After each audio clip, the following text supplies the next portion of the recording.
విక్రమ, ఈ రాత్రి నీకొక విచిత్రమైన కథ చెప్పబోతున్నాను. ఈ కథలో ఒక అద్దం ఉంటుంది, కాని అది ముఖాలను కాదు, మనస్సులను చూపిస్తుంది. బేతాళా, నీవు చెప్పే ప్రతి కథలో ఒక గొప్ప పాఠం దాగి ఉంటుంది. ఈ రాత్రి ఏ రహస్యం వినబోతున్నానో తెలుసుకోవాలని ఆసక్తిగా ఉంది. కథ చెప్పు బేతాళా, కాని నీ ప్రశ్న ఎంత క్లిష్టమైనదైనా నాకు తెలిసిన సత్యాన్ని నేను తప్పకుండా చెబుతాను.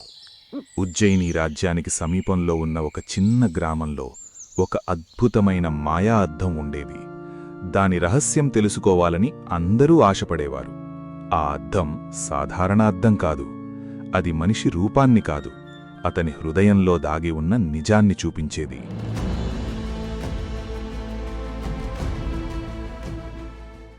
స్వాగతం. ఈ పురాతన దేవాలయానికి వచ్చిన ప్రతి ఒక్కరికి మాయా అద్దం తన నిజాన్ని చూపిస్తుంది. జాగ్రత్తగా వినండి. ఈ అద్దం మీ ముఖాన్ని కాదు, మీ హృదయంలో దాగి ఉన్న సత్యాన్ని చూపిస్తుంది. మనిషి ప్రపంచాన్ని మోసం చేయగలడు, కాని తన మనస్సాక్షిని మాత్రం ఎప్పటికీ మోసం చేయలేడు. ఈ అద్దం ముందు నిలబడే ముందు మీ హృదయాన్ని ప్రశ్నించుకోండి. మంచి ఆలోచనలు ఉన్నవారికి ఈ అద్దం వెలుగును చూపిస్తుంది, కాని లోభం, అహంకారం, స్వార్థం ఉన్నవారికి వారి నిజమైన స్వరూపాన్ని చూపిస్తుంది. ఒకరోజు తన సంపదపై చాలా గర్వపడే ఒక ధనవంతుడైన వ్యాపారి ఆ అద్దాన్ని చూడటానికి వచ్చాడు.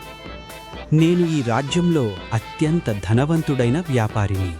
నా సంపదను చూసి అందరూ ఆశ్చర్యపడతారు. నా దగ్గర బంగారం ఉంది, భూములు ఉన్నాయి, సేవకులు ఉన్నారు. నాకు లేనిదేదీ లేదు. ఈ గ్రామంలో నాకంటే గొప్పవాడు ఎవరూ లేరు. ఈ మాయా అద్దం గురించి చాలా విన్నాను. నిజంగా ఇదంతా అద్భుతమా? వ్యాపారిగారు, మీరు అద్దంలో ఏమి చూస్తారో అది మీ సంపదపై కాదు, మీ స్వభావంపై ఆధారపడి ఉంటుంది. సరే, ఈ అద్దం నాకు ఏమి చూపిస్తుందో చూద్దాం. ఖచ్చితంగా ఇందులో నేను మరింత గొప్పగా కనిపిస్తాను. ఈ అద్దం గురించి విన్న ప్రతి ఒక్కరూ దాన్ని చూడాలని కోరుకున్నారు. కాని వారు చూడబోయేది తమ ముఖం కాదని వారికి తెలియదు. మంచి హృదయం ఉన్నవారికి అది వెలుగుని చూపించేది. చెడు ఆలోచనలు ఉన్నవారికి వారి అసలు స్వరూపాన్ని చూపించేది. వ్యాపారి అద్దంలో చూసిన క్షణంలోనే అతని ముఖం మారిపోయింది. అతను చూసింది తన రూపం కాదు, తన లోభాన్ని. ఏమిటిది? అద్దంలో కనిపిస్తున్న వ్యక్తి నేనా? లేదు, ఇది అసాధ్యం. నేను ఇలా ఉండలేను. ఈ అద్దం తప్పు చూపిస్తోంది. భయపడకండి. సత్యం కొన్నిసార్లు కఠినంగా అనిపించవచ్చు, కాని అది ఎప్పుడూ మన మంచికే ఉంటుంది. మీరు చూస్తున్నది అద్దం సృష్టించిన రూపం కాదు, మీ హృదయం ప్రతిబింబించిన రూపం. నేను గౌరవనీయుణ్ణి, విజయవంతుణ్ణి. నన్ను ఇలా చూపించే హక్కు దీనికి ఎవరిచ్చారో? నేను కష్టపడి సంపాదించాను, అందులో తప్పేముంది? కాని ఎందుకో ఈ దృశ్యం నా మనసును కలవరపెడుతోంది. అద్దం చూపించింది అబద్ధమైతే నాకు ఎందుకింత బాధ కలుగుతోంది? నా దగ్గర అన్నీ ఉన్నాయి, అయినా ఎందుకో నా హృదయం ఖాళీగా అనిపిస్తోంది. సంపద కోసం పరుగెడుతూ నేను మనుషులను మరిచిపోయానా? నేను చివరిసారిగా ఎప్పుడు ఎవరికైనా సహాయం చేశానో కూడా గుర్తులేదు. కొంతసేపటి తర్వాత తన వీరత్వంపై గర్వపడే ఒక యోధుడు అక్కడికి వచ్చాడు. అద్దాన్ని నిందించడం సులభం, కాని మన తప్పులను అంగీకరించడం ధైర్యం. యోధుడా, నీ ధైర్యం ప్రశంసనీయం, కాని ప్రతి యోధుడు తనలోని అహంకారాన్ని కూడా జయించాలి. నేను ఈ రాజ్యంలో అత్యంత ధైర్యవంతుడైన యోధుడిని. నా ఖడ్గం ముందు ఎన్నో శత్రువులు ఓడిపోయారు. యుద్ధరంగంలో నాకు ఎదురుగా నిలబడగల ధైర్యం ఎవరికీ లేదు. నా విజయాల గురించి రాజ్యం మొత్తం మాట్లాడుకుంటుంది. నా పరాక్రమానికి సాటి ఎవరూ లేరు. ఈ మాయా అద్దం గురించి చాలా విన్నాను. అది నా గొప్పతనాన్ని ఎలా చూపిస్తుందో చూడాలి. ఖచ్చితంగా ఇందులో నేనొక మహావీరుడిలా కనిపిస్తాను. సరే, ఇప్పుడు ఈ అద్దం ముందు నిలబడతాను. అద్దంలో అతనికి ఒక పెద్ద నీడ కనిపించింది. అది శత్రువు కాదు, అతని అహంకారం. ఏమిటిది? నా వెనుక కనిపిస్తున్న ఆ నల్లని నీడేమిటి? అది శత్రువు కాదు, మరి ఎవరు? ఆ నీడ నన్నే అనుసరిస్తోంది. నేను ఎన్నో యుద్ధాలు గెలిచాను, కాని ఈ దృశ్యము ఎందుకు నన్ను భయపెడుతోంది? పూజారిగారు, ఆ నీడకు అర్థమేమిటి? అహంకారమా? అది నా అహంకారమా? నేను నా విజయాల గురించి ఎక్కువగా ఆలోచించాను, కాని నా లోపాల గురించి ఎప్పుడూ ఆలోచించలేదు. బహుశా నేను నా పరాక్రమాన్ని మించిన గర్వాన్ని పెంచుకున్నాను. ప్రజల ప్రశంసలు వింటూ వినయాన్ని మరిచిపోయానేమో. శత్రువులను మాత్రమే కాదు, తన అహంకారాన్ని కూడా జయించాలి నిజమైన యోధుడు. ఇకపై నేను మరింత వినయంగా ఉండాలి. కత్తిబలం యుద్ధాన్ని గెలిపించవచ్చు, కాని వినయం మనస్సులను గెలిపిస్తుంది. నా విజయాలు నన్ను గొప్పవాడిని చెయ్యలేదు, వాటిని ఎలా స్వీకరిస్తానన్నదే నన్ను గొప్పవాడిని చేస్తుంది. పూజారిగారు, ఈరోజు నేనొక గొప్ప పాఠం నేర్చుకున్నాను. ఈ అద్దం నాకు నిజమైన శత్రువును చూపించింది. నేను బయట శత్రువులను వెతికాను, కాని అసలు శత్రువు నా లోపలే ఉన్నాడు. ఈ రోజు నుంచి నా ధైర్యంతో పాటు వినయాన్ని కూడా కాపాడుకుంటాను. ప్రజల గౌరవం బలంతో కాదు, మంచి స్వభావంతో సంపాదించాలి.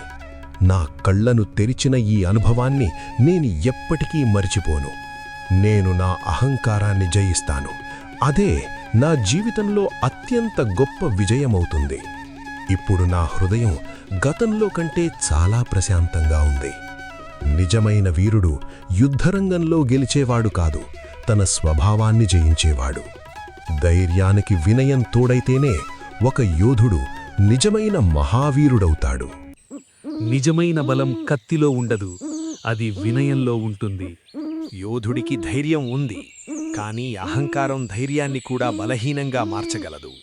ధైర్యం గొప్పదే, కాని వినయం లేకపోతే అది అసంపూర్ణం. చివరకు ఒక సాధారణ రైతు అద్దం ముందు నిలబడ్డాడు. నమస్కారం పూజారిగారు, నేనొక సాధారణ రైతుని. ఈ మాయా అద్దం గురించి విని చూడ్డానికి వచ్చాను. నా దగ్గర సంపద లేదు, కాని కష్టపడి పనిచేసి నా కుటుంబాన్ని పోషిస్తున్నాను. ఈ అద్దం గురించి గ్రామంలో చాలామంది మాట్లాడుకుంటున్నారు. నిజంగా ఇది మనసులోని నిజాన్ని చూపిస్తుందా? ధనవంతులు, వీరులు కూడా ఈ అద్దం ముందు నిలబడ్డారని విన్నాను. నేను పెద్ద మనిషిని కాదు, సాధారణ రైతుని మాత్రమే. ఆ తాతయ్యకు కొంచెం నీళ్ళివ్వండి, ఆయన చాలా అలసిపోయినట్లు కనిపిస్తున్నారు. ఎవరికైనా సహాయం చేయగలిగితే అదే నాకు ఆనందం. నేను చేసిన సహాయం చాలా చిన్నది, దాని గురించి ప్రత్యేకంగా చెప్పుకోవాల్సిన అవసరం లేదు. పూజారిగారు, ఇప్పుడు నేను అద్దం ముందు నిలబడవచ్చా? రైతు, భయపడవద్దు. నిర్మలమైన హృదయానికి దాచాల్సినదేమీ ఉండదు. నిజం చెప్పాలంటే కొంచెం భయంగా ఉంది. నా జీవితంలో తప్పులు చేసి ఉండవచ్చు, కాని ఎవరికీ కావాలని హాని చేయలేదు. అయ్యో, ఈ బంగారు వెలుగేమిటి? అద్దంలో కనిపిస్తున్న ఈ ప్రకాశం నిజంగానే నాదేనా? నేను ప్రత్యేకమైన పని ఏమీ చేయలేదు కదా.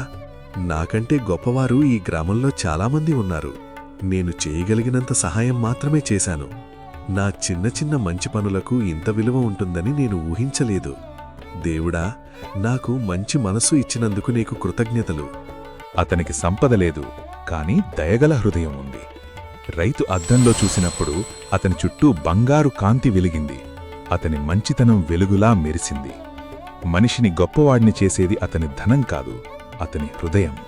బహుశా అద్దం తప్పు చూపించలేదు, నేను నన్నే చూడడానికి ఇష్టపడలేదు.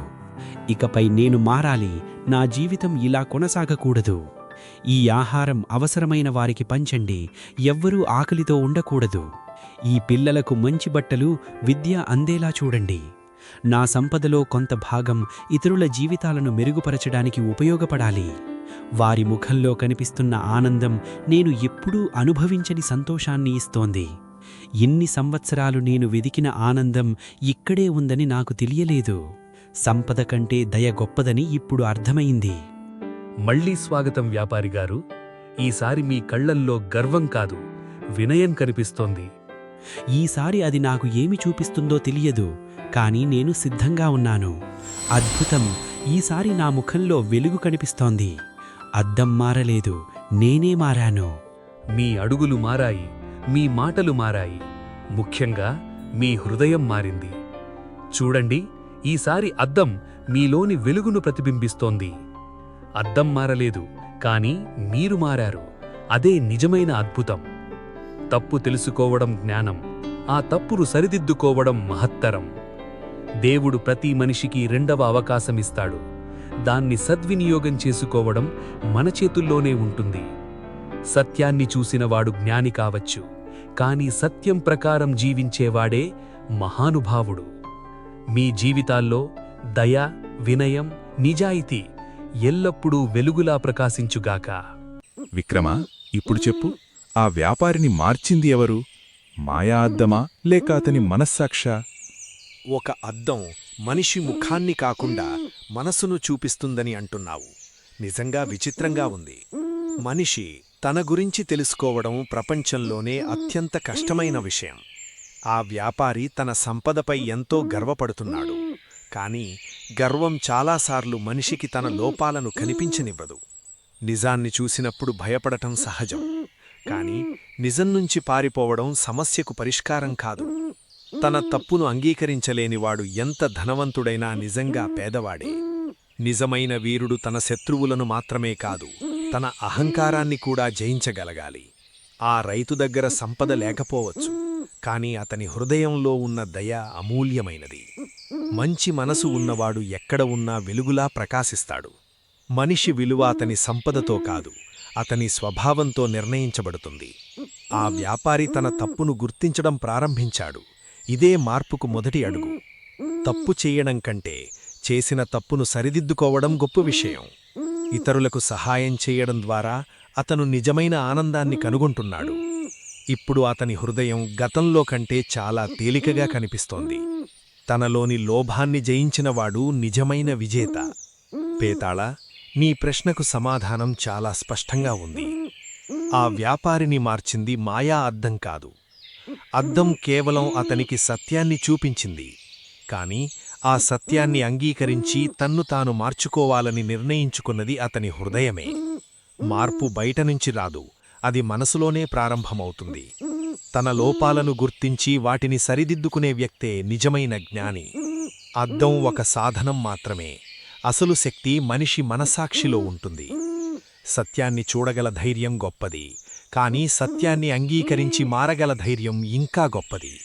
మనిషి ముఖం అతని రూపాన్ని చూపిస్తుంది, కాని అతని పనులు అతని నిజమైన స్వభావాన్ని ప్రపంచానికి చూపిస్తాయి. అందుకే మంచితనం, దయ, వినయం కలిగిన హృదయమే ఈ ప్రపంచంలో అత్యంత అందమైన అద్దం. విక్రమా, నీ సమాధానం మరోసారి సరైనదే.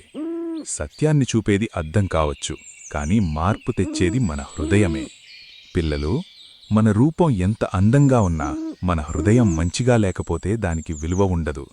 నిజాయితీ, దయ, వినయం మనిషిని నిజంగా గొప్పవాడిని చేస్తాయి. నిజమైన అందం ముఖంలో కాదు, మనస్సులో ఉంటుంది.